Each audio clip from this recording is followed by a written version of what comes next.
Mind is the master power that moves and makes, and man is mind, and evermore he takes the tool of thought and shaping what he wills.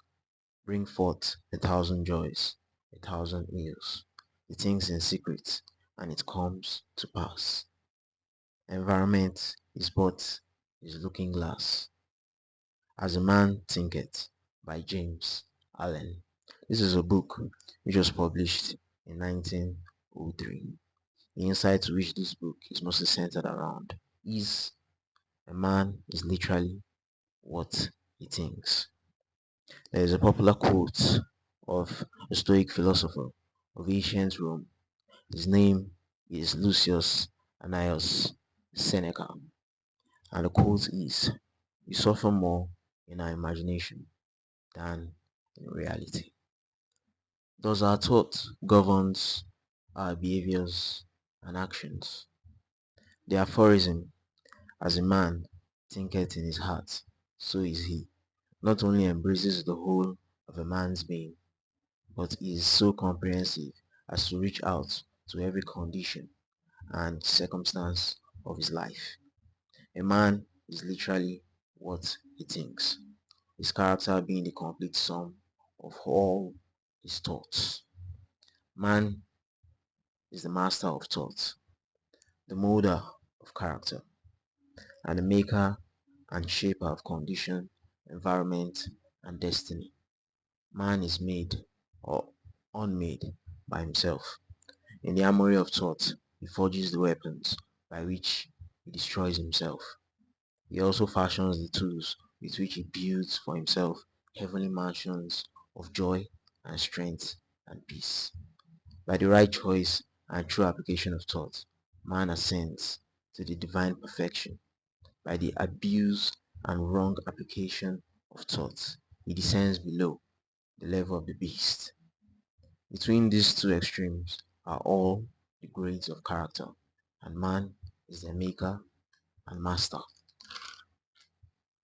As a being of power, intelligence, and love, and the lord of his own thoughts, man holds the key to every situation and contains within himself that transforming and regenerative agency by which he may make himself what he wills. Thought and character are one, and as character can only manifest and discover itself through environment and circumstance, the outer conditions of a person's life will always be found to be harmoniously related to his inner state. Your external world or your external experience or circumstance is like in a symbiotic relationship with your internal world or state, which is a part of your existence that only you are aware of or can be aware of most of the time. Nobody can experience yourself more than you. So your external world affects you, and your inner states affect your external world in turn.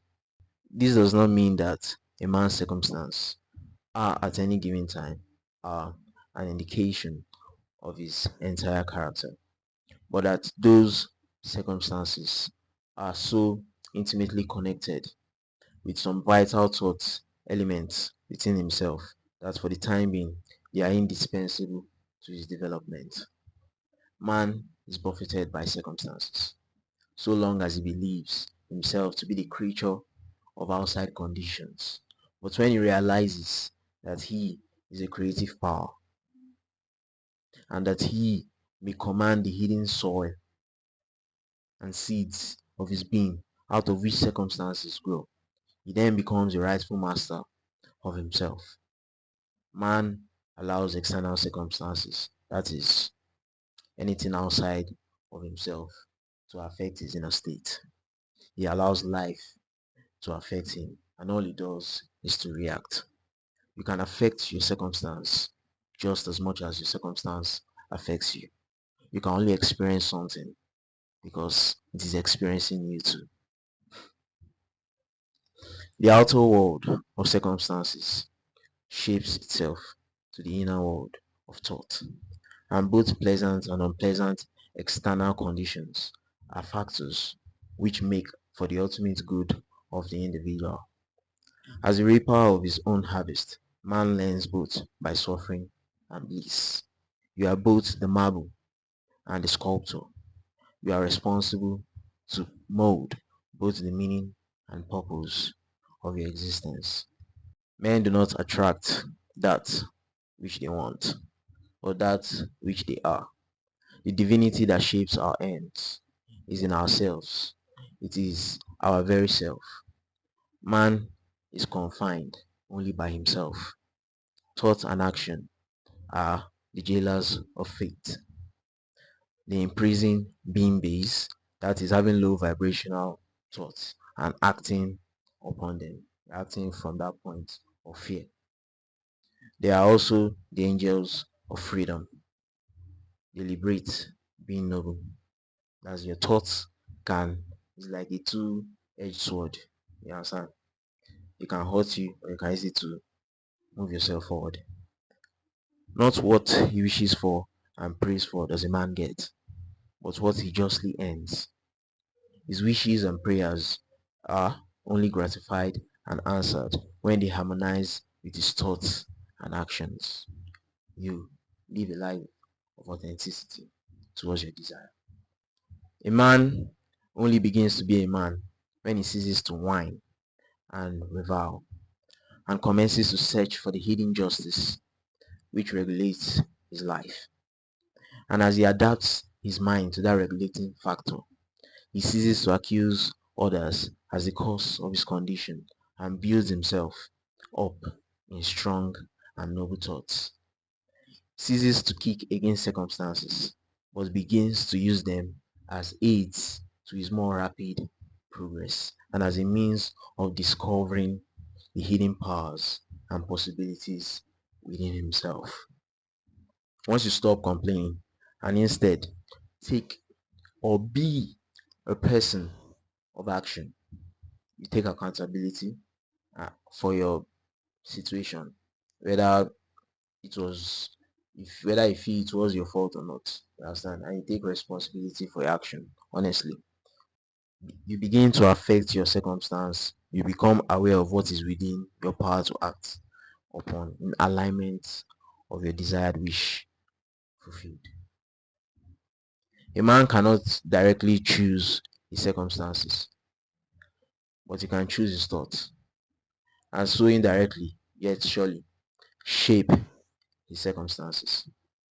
Nature helps every man to the gratification of the thoughts which he most encourages, and opportunities are presented which will most speedily bring to the surface both the good and evil thoughts. You are not your thoughts, and when a thought comes in your mind, if you believe it, then you act upon it. So, which thoughts do you identify with the most? Be aware of that and see how it affects your way of life. The world is your kaleidoscope, and the varying combinations of colors which at every succeeding moment it presents to you are the exquisitely adjusted pictures of your ever moving thoughts. If you want to fly, you have to give up the things that weigh you down. If you want to fly, you have to give up the things that weigh you down.